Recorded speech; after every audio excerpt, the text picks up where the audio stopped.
మొక్కుకొని ఆ గిరి ప్రదక్షిణ చేయవలసిన వాళ్ళు అక్కడి నుంచే స్టార్ట్ చేస్తారు అన్నమాట.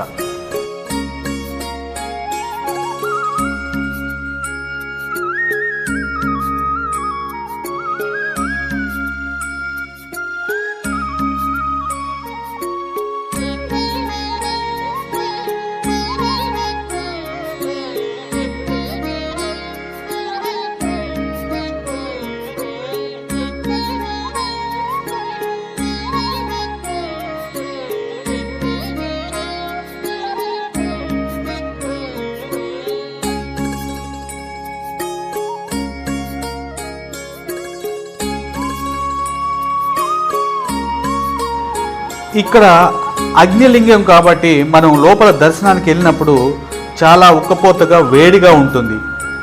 ఆ అగ్ని లోపల నుంచి రావటం వల్ల మనకి అలా అనిపిస్తుంది. ఇక్కడ